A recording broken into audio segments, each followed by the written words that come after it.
It's one small step for man, one giant leap for mankind. This is the Cosmic Voice.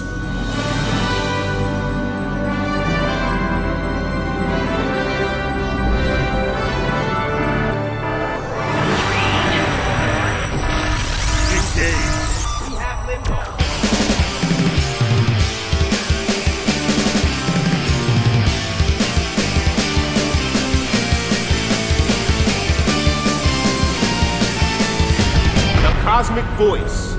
Music, talk, and nothing but business with your hosts, Chris Nanolini and Mick Michaels.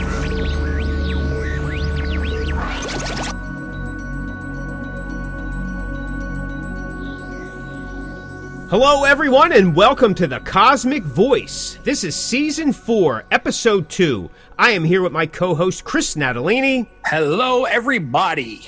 And I am Mick Michaels. Welcome back, everyone, to another show here at the beginning of Season 4. What's up, buddy? How you doing? I'm doing great, dude. How about yourself? I am doing fantastic. And you know that's a lie because you talked to me before we went on air. But I'm doing okay. I'm doing all right. And I'm sure by the end of this broadcast, I'll be doing much better. This is like therapy in motion. Real-time therapy happening right here. That is true. Right here. That is true. That is 1,000% true. Yes, yes. Sometimes you got to just talk it through. Sometimes you got to curse it through. Sometimes you got to throw things through. Sometimes you got to put other people's head through. But therapy in motion. I'm not advocating violence in any way, shape, or form. But like Chris Rock said, I understand it. That's right. I don't condone it.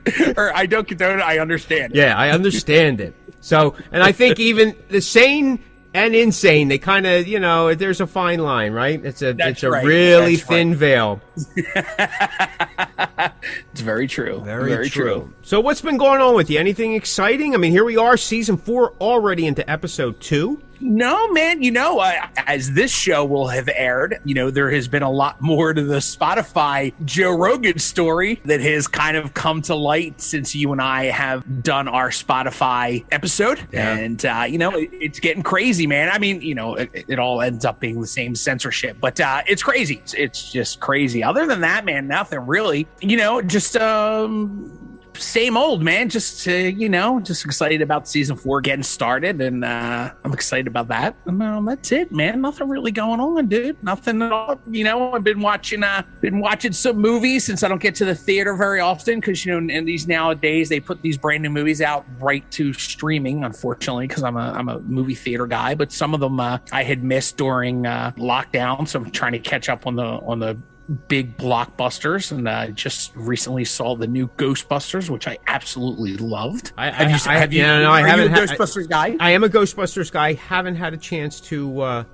catch it. I get caught up on some other things, and sometimes I go through stints where I'm actually not watching anything because I'm doing other things, and then I'm trying to get caught up on some of the Star Wars things that Disney has out, some of the Star Trek stuff that Paramount has out, you know, and there's some new stuff, you know, starting up again. I'm just doing whatever I can. I realized long ago, you know, years ago, there was so much content I could not keep up on it. Now, the content just, every day, it's brand new content. There's so much stuff, new shows here and there, all this original stuff. There's just, I don't see how another streaming service today, another streaming service tomorrow. I think one just started right now. You know, like they say every 7 minutes a baby's born, every 3.5 minutes a new streaming service starts.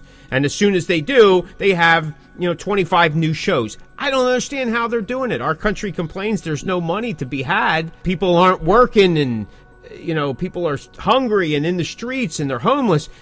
Yet Hollywood keeps churning out more episodes of bad content and, you know, whatever. I don't know. So, oh, look at that. Just another streaming service just started during that rant. It's funny you said that because I literally just heard this today. I was listening to another podcast. You know, I'm a big horror movie buff, and I was listening to them. They were just talking about some new movies and shows that are coming up that are horror related. You know, I have Tubi on my Roku, you know, box on my television. I don't really watch Tubi. Every once in a while I'll just scroll through if I just want to watch something old and just kind of have in the background that maybe I've seen 100 times. Well, I found out today that like they have a new series coming out with Tony Todd, who was the original Candyman, and I'm like, seriously? Like Tubi's getting into this now? Great. Yeah, Crackle, Another right? Crackle's a free series I gotta watch. Yeah, Crackle's a free movie thing, right? You got to deal with some advertisements or commercials. They have original content. Everybody has original content.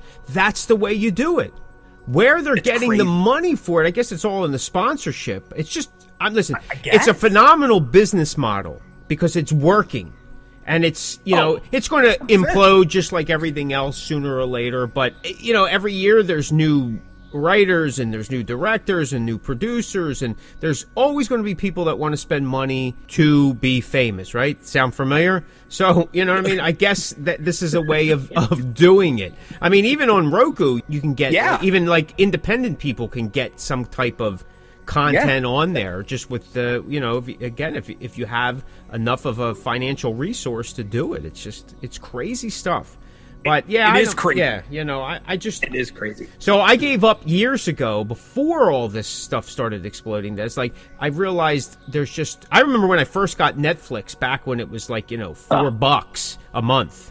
And I remember getting so worked up, oh my God, I don't know if I'm going to get to that. I don't know if I'm going to get that. Because, they would take things off and put things back on. And, when they actually ran like first run movies and not their own, it was like, I don't know if I'm going to get that. And I would get all jammed up and oh my God, I got to watch, and you set time aside. And then I got to a point, I was like, it just isn't, I can't do it. I can't. I don't need that. I don't need that stress. I mean, I don't know. People go to me, have you watched this show? No.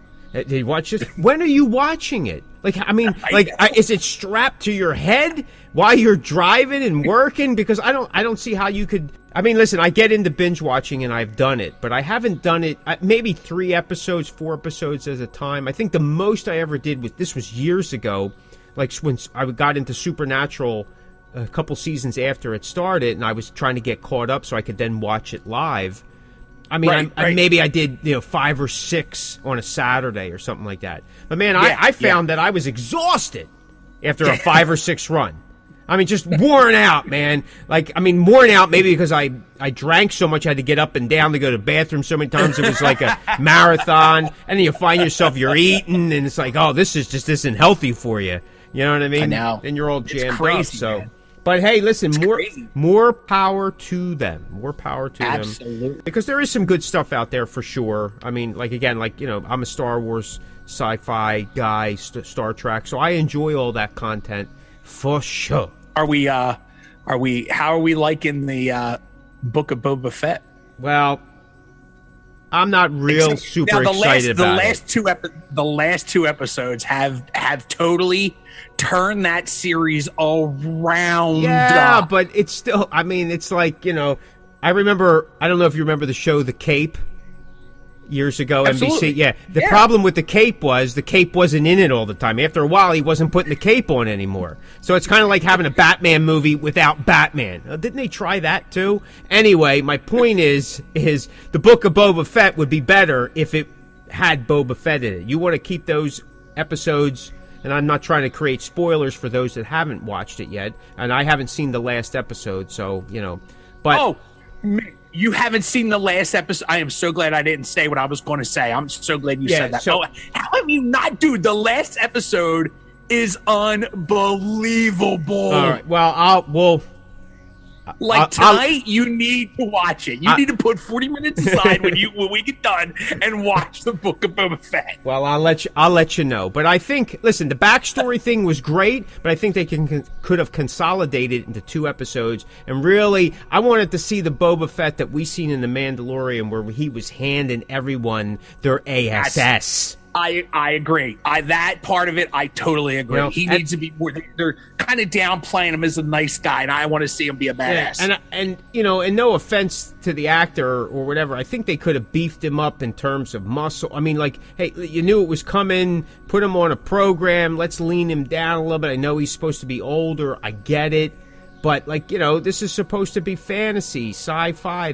We're supposed to, extend from from reality, just a little bit. I don't know. 1978 when they came out with the holiday special, which I'm going to do a real bad plug here. There's a really cool re-edit of the holiday special from 78 that has all the crap stuff taken out of it, and it's right to the meat of it. If you watch it that way, it's like, hey, listen, is it still cheesy? Is it bad 70s TV? Yes, but it's much more tolerable, and it makes sense. There's a little, like, you can really grasp the story. But check it out. It's called Race for Life Day. Anyway, there's been so much swarming around about Boba Fett, and this has nothing to do with music, that I think that they disappointed some people. And then the people that never really could get on the Star Wars bandwagon, they're saying, I don't see what the excitement is. Like, there could have been other characters they could have been, Yeah, I agree with that. But again, listen, as a true Star Wars fan, even if it's bad, I'll watch it. It's kind of like Kiss. Hell yeah. Bringing it back to music. With that, let's get back to the business. So here we go. Season 4, Episode 2. Today's topic is, can the music industry survive another pandemic? Can the music industry survive another pandemic? Chris, what do you think, buddy? I think that looking at the current, February of 2022, looking at it in this aspect, man, to be honest, I'm not sure, bro. Like, I mean, all these bands from our level up have kind of figured out how to keep moving, right? The ones that we've talked about it before, the ones that were still hungry and still were trying to stay alive during the, original lockdown in 2021, where we did the, the live streaming and stuff like that, maybe the live rehearsals or, playing an hour set. I know my band did it. I know, a couple underground metal bands did like an hour from the rehearsal spot, or they took requests. And I do know a cover band, husband and wife from my area, who performed every Saturday at 5 o'clock. It was like a happy hour, and you could tip them, you could send them tips, or you could request stuff online. And it was cool. They would play an hour or a little over an hour. And it was a really cool thing to do. It was kind of, keeping everybody, keeping the music still going. And, but, the problem I see now is, like, even when I'm buying concert tickets now, you never know if you're going to see that show, because, everything changes on a day-to-day basis, at least as of right now when we're doing this show. You buy these tickets and you have to get insurance, because you're like, I don't know if this show is actually even going to happen, because tours are constantly getting canceled. Now, again, like I'd said, a lot of bands from our level up have figured out ways to still continue to put out content, make a little bit of money, try to stay alive. But I don't know, Mick. I think that the answer to my moral of my long-winded answer, I'm not sure, bro. I don't actually know. I mean, obviously, music is not going anywhere. There's just a lot of bands, especially the older guys, that I don't necessarily know if they would be able to make another pandemic. I mean, just look at, and I'm just going to say Priest and I'm using Priest and David Lee Roth as examples. Priest has had to cancel their tour. I definitely once, I'm going to say, I think it was twice. David Lee Roth had this huge thing. It was going to be his final couple performances in January. It was around the New Year's holiday. His dates were sold out. He had to add 2 or 3 more, and he didn't do them. He had to cancel them, among other artists that were doing the same. And he didn't reschedule Kiss. I mean, how many times has Kiss canceled their tour? I mean, it's been at least 3 or 4. I mean, they canceled their residency. I mean, everybody's canceled shows, because you never know if it's going to happen. I don't know if, at least the older bands, in my opinion, Whitesnake, same thing. David Coverdale, he pulled their tour. I don't know if we'll ever see them again. That was his big grand finale. He decided not to do it. I don't know if he'll ever do it again. I don't know if we'll ever get to see Whitesnake with Coverdale again. I don't know, man. I don't think so, bro. I think you give a lot of these bands another out, and I think they'll be done. I think it's just too hard. It's just too hard now, because nothing is guaranteed. Before COVID, nothing was guaranteed, but we didn't, I don't want to say we took it for granted, because that's not the right word, but for lack of a better word, we took it for granted, because we just knew that show was going to happen. There was no way it wasn't going to happen unless, God forbid, something happened in the venue or somebody in the band got sick, but that very rarely happens. And now all of a sudden you're buying concert tickets with the fallback in your head that I'm super excited to go to the show, but I don't necessarily know what's going to happen. You know, I was told a long time ago by some of the people who ran the Trocadero here in Philly, which was a big venue, that metal fans, heavy metal fans, not all of them, but a good portion of them would buy their tickets last minute, or they would buy them at the door. Well, now, you know, more or less for these smaller theater shows, not necessarily your big nationals, but, you know, now it's got to be even worse, because people are like, you know, do I want to spend the money for a show that may not happen? Do I want to spend the money because of the COVID restrictions, masks, vaccine, you know, mandatory, got to show cards, whatever the case may be? Now you're making it even harder for these artists to do these concerts, because now the artists have to pick and choose where they could go depending on, you know, their personal feelings and or business model. You know, you just can't throw a map on the wall and go, okay, we're going here. You know, depending on what that band believes in, you can only go certain places now because maybe the whole band's not vaccinated, or maybe it, you know, it's crazy, man. So to answer the question again, I'm sorry for keep going on. I don't think that the music industry is always going to be here, of course, but I think that what will suffer will be the live shows and touring. That is my biggest fear. If another, God forbid, knock on wood, if another pandemic / lockdown happens again, I think the live music, it's going to take a huge hit. This is Stephen Pearson from Rant, the Rat Bastard. You're listening to the Cosmic Voice. Will it survive, the music industry? Yes, I think it's going to be around. I mean, nothing is really ever gone, per se, right? But I think what we will see is we're going to see yet again a completely different industry. And as we were kind of talking before we started recording, things, and we talked about this last season, you know, while we were kind of in the midst of everything. As the scenes were starting to reemerge from the initial lockdowns, we were seeing new people emerge, which was, you know, we thought was a good thing. It's a great, you know, you got to have new blood every so often, right? You got to, you know, it just kind of works things out. You know, they said it in The Godfather, so it has to be right. Clemenza said it. You know, these things happen every 10 years or so. You know what I mean? Gets rid of any bad blood. My point is, though, what was happening is that there were so many new people, none of the old people were returning. They just kind of gave up on the band side and on the, you know, the booking and the advertising and, you know, the promotional side and all that, you know, and we've talked about that. And I guess in some scenes, again, it's different. It's heavy on one side, heavy on the other. But, you know, during that process, not only the bands disappeared, venues disappeared. Outlets and resources disappeared. And some of them have not come back. Venues, bands, resources, whatever. If it happens again, they may go into more restrictive restrictions. And if that's the case, even more venues and bands and resources, they're going to disappear. Because some of these places and some of these bands, some of them are still kind of just holding on. Now, I know, like for my band, we tried to finish 2021 out as strong as we could, the best that we could. We had a West Coast tour. We decided that we were going to give it a shot, and we decided that in May of 2021. But we also made the decision that we're going to make it small, so that if we do lose, we're not going to lose too big.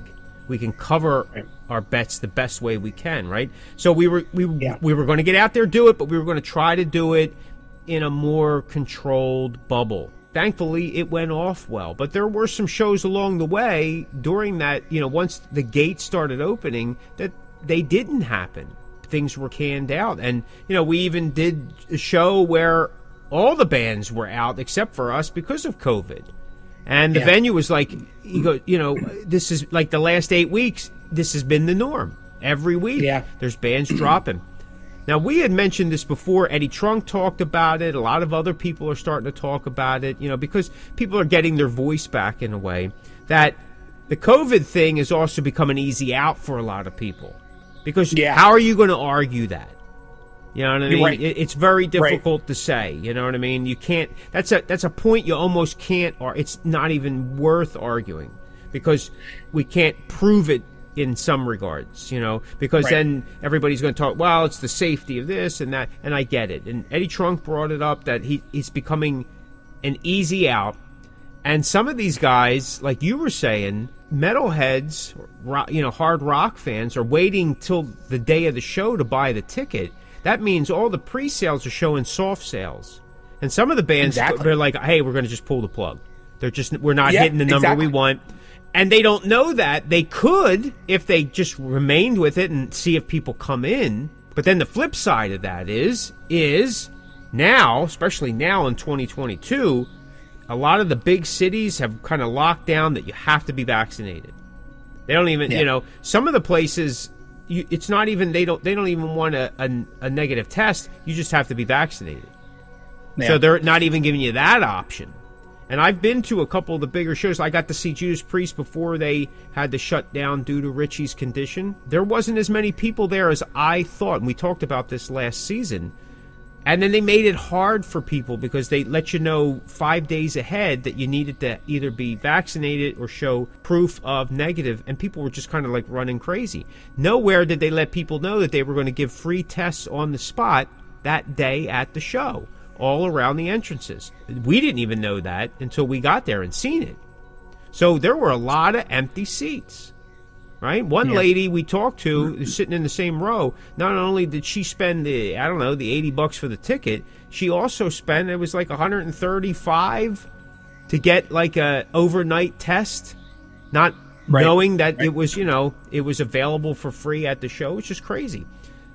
And like what you're saying, that now people that are buying tickets online, for the show, pre-sale, so to speak, more people are inclined. How many times did you ever buy the insurance for a show? Dude. Never. You're never going to give anybody any more money than you should. But now the stats are showing that more and more people are buying. You buy that, somebody's making money, and they found a way now to almost force people to click that button. I just recently read AAA, the automotive group for people, the traveling group, that though travel is still kind of like not doing as good as it should be, and it probably won't for some time, they are finding that I forgot what the stats are, but that people are buying more and more travel insurance for that peace of mind, even though if you've ever bought travel insurance and you tried to get it because something happened on the trip, it's almost impossible.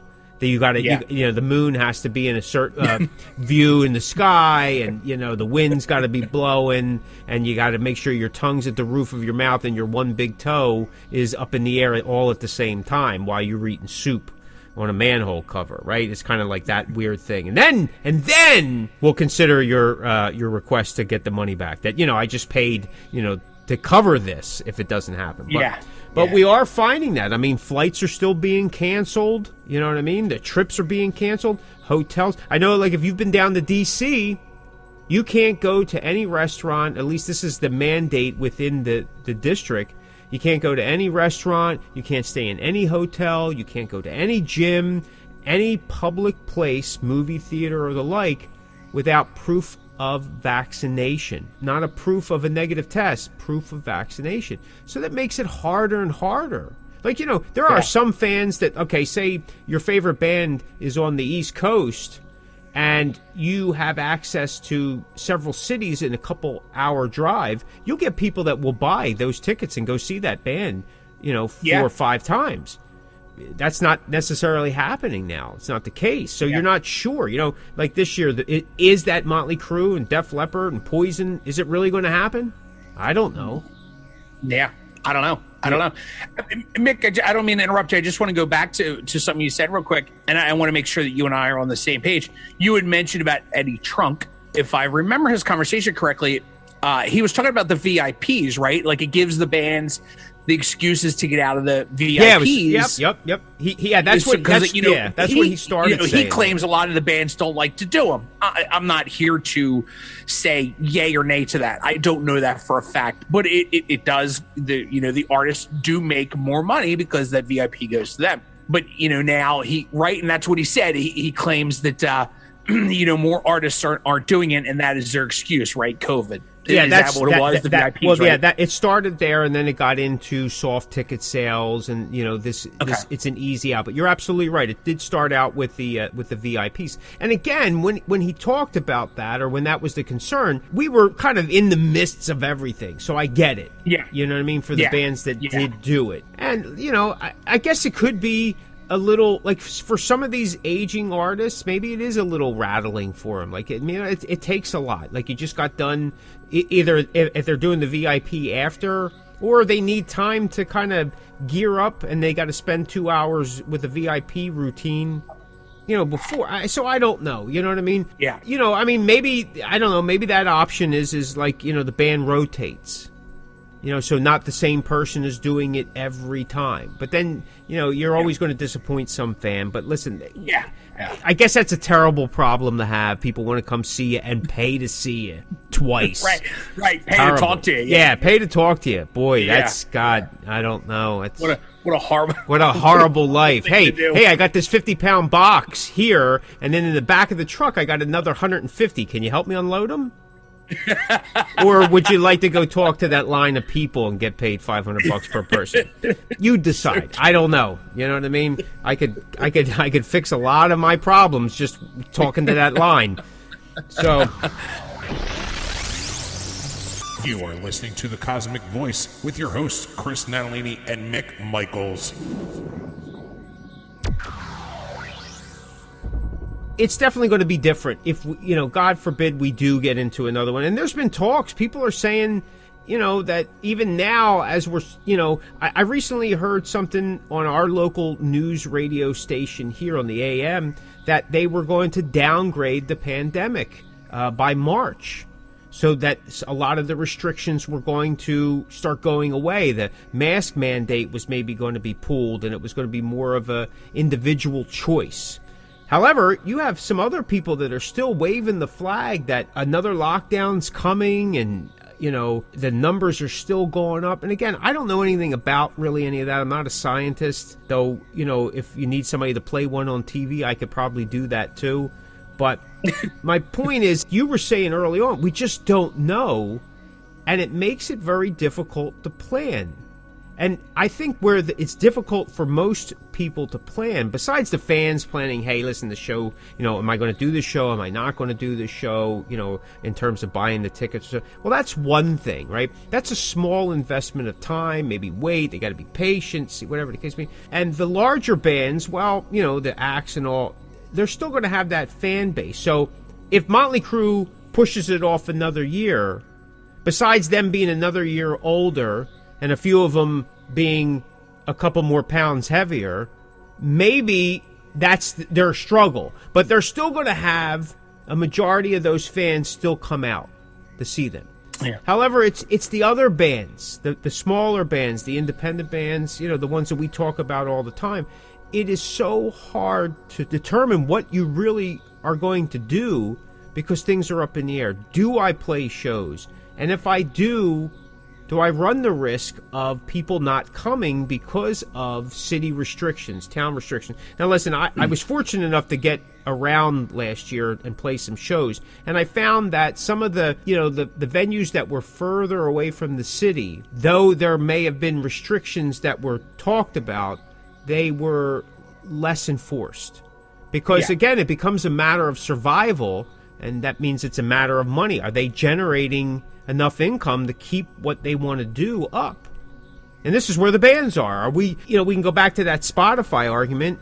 The bands no band is making enough money on Spotify to continue to fund everything they're doing. It's a necessary evil that we have to make ourselves accessible, but at what cost? To make nothing. Well, some people say, well, artists should be used to that. Yeah, I guess we are to some degree, but that's just adding insult to injury because the streaming services are making money on us, and they don't even know us. It's one thing about, playing a show and they stiff you, but now now it's happening every day to some level, right?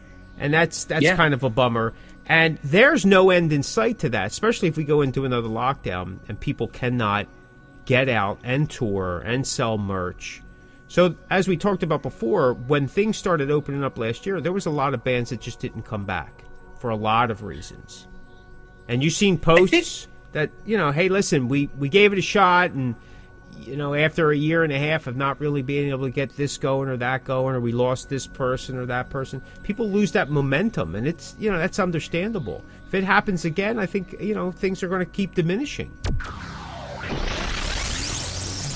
I think two train of thoughts real quick. Also, I was buying tickets online about a week or so ago for a show that I'm going to pretty soon. And, on the website where for the bar, it says, because the bar's in Philly and, we have this, huge, strict mandate going on. There's all the, rules and, things that you have to do to go to this show. Right. And as I'm buying the ticket, I'm thinking to myself, wow, I wonder how many people don't buy these tickets because they go, you know what? I don't want to go through all these rules. You know what I mean? Like, right. I'm sure your hardcore fan base will be there and following the restriction rules. But I am sure there is a percentage of people that can go to the show because they're vaccinated and, don't mind showing the card or don't care. But then the mask is enforced. So I wonder how many people go, and maybe when you get to the show, you go, like you had said, you guys have played, kind of outside the city limits. So they're a little more lenient. Now, I could tell you for sure, my wife and I saw Guns N' Roses over the summer. There were some rules and regulations for the venue. But when we got into that venue, they weren't really enforcing them. So, but how many people does that, deter from going to the show? Because you don't know if the club's going to enforce that rule, and a person can go, you know what, like, I don't want to go to this show and have to show my vaccine card and or have to wear a mask and get there and find out that they're not enforcing it. But it's too late at that point. You've already found out after the fact, just like you were saying about the woman you would talk to at the pre-show, where she had spent all this previous money because they didn't let people know that they were going to do it at the venue. Well, just the opposite. How many times do people go, you know what, I'm not buying these tickets because I don't feel like, I don't want to carry my card, I don't want to wear a mask, or, whatever the case may be. Or, they live in a city like mine who's still Philly and still has this lockdown, and they're not even bothering going to the show because of the rules, right. And I think that's another thing that's hurting. And now the venues are suffering. You know what I mean? I know a couple of people that work at bars that lost the dart leagues because of the rules and regulations. Are just not, they're not going to the bar to do it, which means the live venues shut down. So, it's tough, man. That's a tough thing to go through. It is. You bring up a point that I remember during the later part of 2020, I guess the fall of 2020, I was doing an interview, and it was kind of like a round table, and it was all on Zoom or StreamYard or one of those things. I guess it was still Zoom at the time. And, the vaccines they were talking about them and all this, and, no one was getting any yet because they hadn't really come up with it. But someone had said, well, I'm going to speak for most musicians and artists, like if they want to play, they're going to wind up, getting the vaccine just to be able to play. And I thought to myself, I go, I don't know if that's the case. That's kind of like saying that, well, everybody's going to jump off the bridge. All right. We're now in a year and a half later, and there's a divide. And again, this isn't about that divide per se, and like, you should pick this over this. It doesn't make a difference to me one way or the other. But that divide has created division within the industry, even within the artists and the bands. And like you said, some members are, some members aren't. There's a lot of, the stigma surrounding everything has created this level of uncomfort, even with people that you may have known for a lot of years. And it's causing bands not to want to move forward. And that's really scary. I can't remember the quote, but I just recently watched Here Comes the Boom with Kevin James and Henry Winkler. Yeah. And he's a music teacher, and he says, life without music is, I don't know, basically pointless. There's nothing there. It's silent. It's empty. And I'm thinking to myself, could we be moving towards something like that? And in a sense, is this a house clearing? Maybe it is. Could be a good thing. Could not be a good thing. I don't know. People that are hardcore would say, well, this is the way to weed out those that are just kind of getting in the way. Well, you may be right in a sense, but at the same time, doesn't everybody deserve that outlet to some degree? It actually, the fans are going to, how would you say, they're going to take the brunt of it in a way, because now their music's going to disappear. You know what I mean? Yeah. Because not everybody's a musician or an artist, so to speak. Some people they love to appreciate art. And they're just as important as the people who make the art, in my opinion, right? Because you can't, just like we talked about last year, you can't have the venue without the artist, and you can't have the artist without the venue. However, I may be wrong on that, because like you said, people survived 2020, 2021 by doing a lot of live streams. They created their own venue. They took advantage of the technology. And we're starting to see that it kind of died down, and now it's coming back. Like Slash just did an impromptu for our time frame. When this airs, it'll be a couple weeks already. But he did a free with him and Miles Kennedy, right? Slash featuring Miles Kennedy or whatever that routine is. And it was a free stream on his social media and on his YouTube channel. And it was high quality. Give the best possible content that we can have.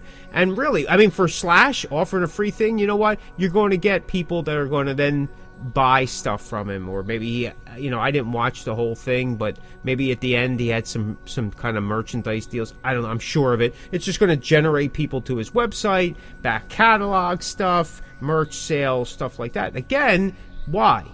Because he has the name. He can do that. I would do it. I would put it up an impromptu the week, even given a week's notice, and I'd be lucky one person would even log on besides us and watch the whole thing. Yeah. Do you know what I mean? And even during, I don't know if it was late 2020 or 2021, but whatever, like metal band Obituary, the death metal band, they promoted that they were going to do an hour set from their rehearsal spot.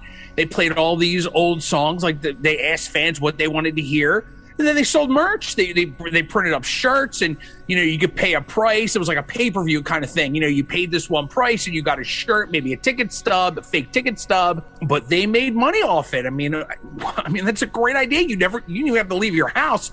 You could sit, watch this live show with your favorite band. The band's at the rehearsal spot, so I'm sure they didn't have to go far. I mean, they're not on the road, and they're not spending money. They're in the privacy of their rehearsal studio. They probably maybe had to pay someone to do the technology, but if you get a couple thousand of your fans buying this pay-per-view package, I mean, it was a killer idea. Well, yes, and what they do is they copy what the big names do. So if in time this is what the big names do, this is what the scene's going to turn to. And again, that could be a plus, but it could not be a plus. Listen, prior to the pandemic, years prior to the pandemic, indie bands, independent bands had a problem getting people out to the show. Yeah. And in most scenes and regions that I had played when I was on the road, you could have a decent-sized crowd at 8 o'clock, 9 o'clock, 9:30. But after that 10:15, 10:30, it starts dying out. And bands that were playing 11 o'clock on, unless you were a big name, it was real difficult to hold a crowd. Yeah.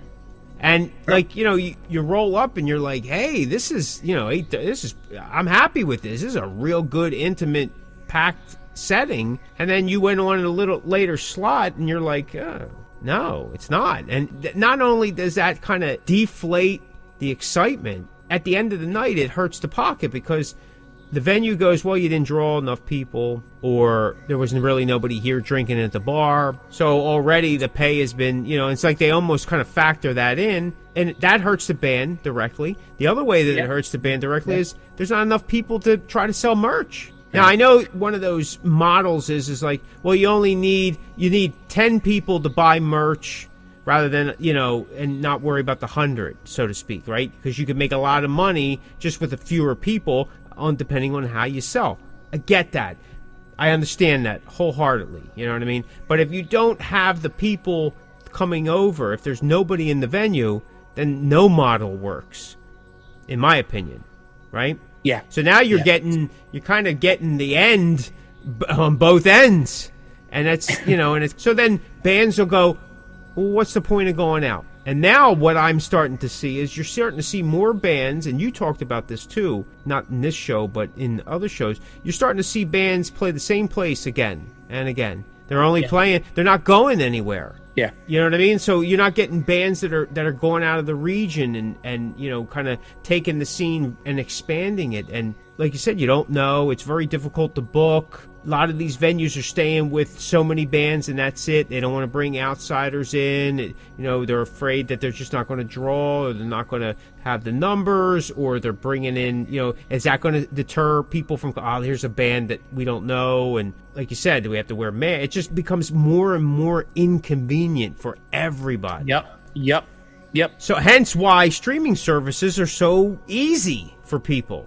You know, hey, I have 6 different streaming services. I always have something going on. I could watch it in my car at the red light. I take it with me. It's, you know, the streaming services for music. It's always with me. What's the difference? YouTube, I can see the band. I'm sure it's live somewhere, right? And I just got to punch their name in. I see their videos. So why go to a show? I just seen a show right now, and it didn't cost me anything. You may be right there, man. You may be right that it's going to be different. And if it changes so much, it won't resemble what we consider to be. You know, and everything has its run. Every great empire has its run. And maybe this model that we've been doing since the late 50s for bands, maybe it's run its course. Yeah. By the mid-90s, it climaxed for us, right? By 98, things started to, actually probably even by 96, things started to calm down. Especially our type of music was kind of not in the scene to begin with, but that was the beginning of it, of people not going out and getting less and less. And it's been the past 15 years, it's been the same story for everybody, right? People just don't come out. It's not worth it. Prices have gone up. I mean, now, if you know, since the pandemic, prices on everything have been going up, or there's nothing out there that you want because they can't get it. You know, it's still floating around somewhere outside of California. 4 miles out. And like I said before, do you really want it now? It's been out there for a year and a half. Probably rotted at this point. Prices are going up, gas is going up, you know, it's not worth leaving your house. Yeah. A pandemic, you know, will it survive? Yeah. It's going to be a whole new thing. It's going to be a whole new, you know, it's going to be like one of those movies we see where everything is just, you know, on a screen. Kind of Demolition Man, right? Everybody's on that screen and it's moving around and stuff like that. You know what I mean? They're back and forth. You know, I know everybody can't see what I'm doing with my hand, but just think of that scene in Demolition Man. We'll finally figure out what the 3 seashells are. You know what I'm saying? You know what I mean? A little bit of scraping here, a little bit of scraping there. I don't know. I mean, I hate to say that we're going to have to wait and see, because that just sounds gloom and doom. But it's kind of kind of where we're at. We'll have to wait and see, and I wait and see. The model will be determined, unfortunately, by the bands that already have success, already have a catalog, already have an audience. And then the rest of us will have to see fit, because very seldom does anybody follow what the little guy is trying to say or do. They're usually shut down. The system is developed, so you get lost in the shuffle. And it's people that have money on the line, venues, bookers, you know, that type of thing. They're not willing to lose more than they have to. No. You know what I mean? They're already uptight enough. I get it. And kind of like the movie, you know, bands are expendable. Because there's always somebody that's going to come in and fill that seat. Oh, I'll do it. Yeah. Oh, yeah. Yeah. Yep. You know, in one positive note, there have been a lot of bands that had started during the pandemic. They had done it, you know, because they took advantage of the technology and used that virtual format to start working on things, exchanging files and creating new, you know, and we're seeing a lot of that now too. Bands that, and I've been interviewing a lot of bands that are starting to release EPs or albums. They actually haven't even played physically together yet. There's no shows, no nothing, because, you know, in Europe, the restrictions are even worse.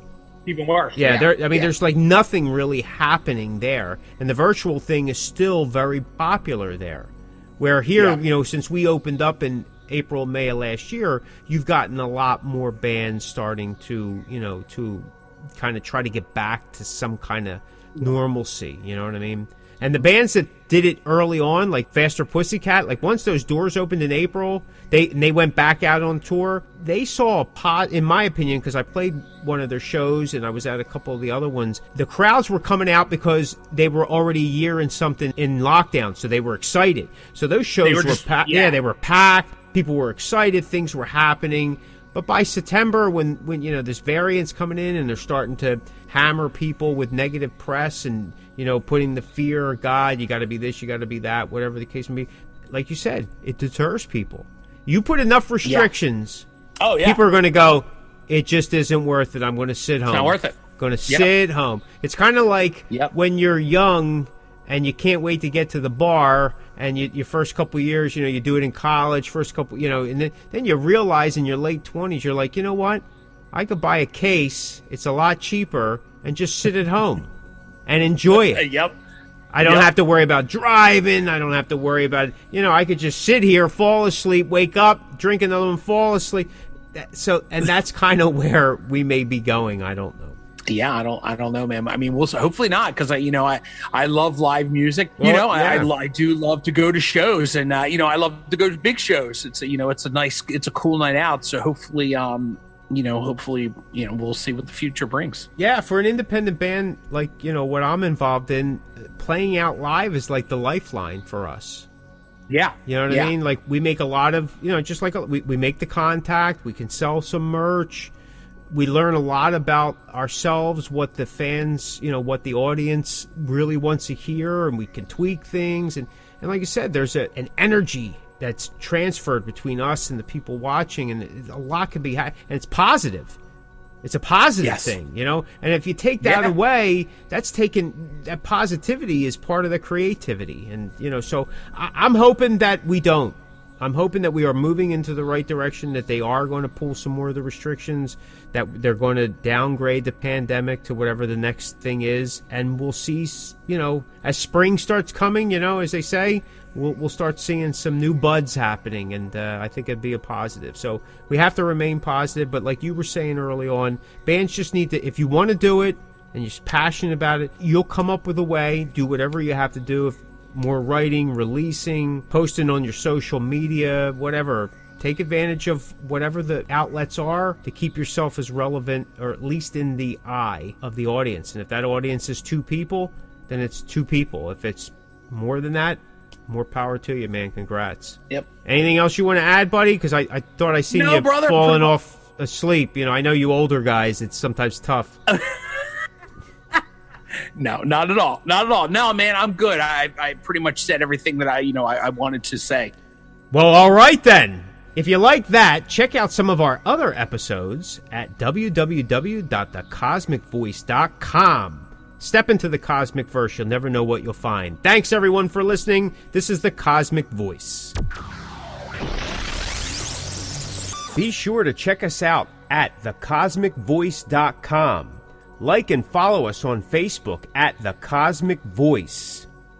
You can find The Cosmick Voice everywhere you listen to online podcasts, like Deezer, Google Podcasts, Apple Podcasts, Spotify, Anchor, Stitcher, and so many more. Okay, folks, that will do it for another episode of The Cosmick Voice. Mick and I would like to say thank you very much for tuning in, and we will see you next week. You're listening to The Cosmick Voice. Music, talk, and nothing but business.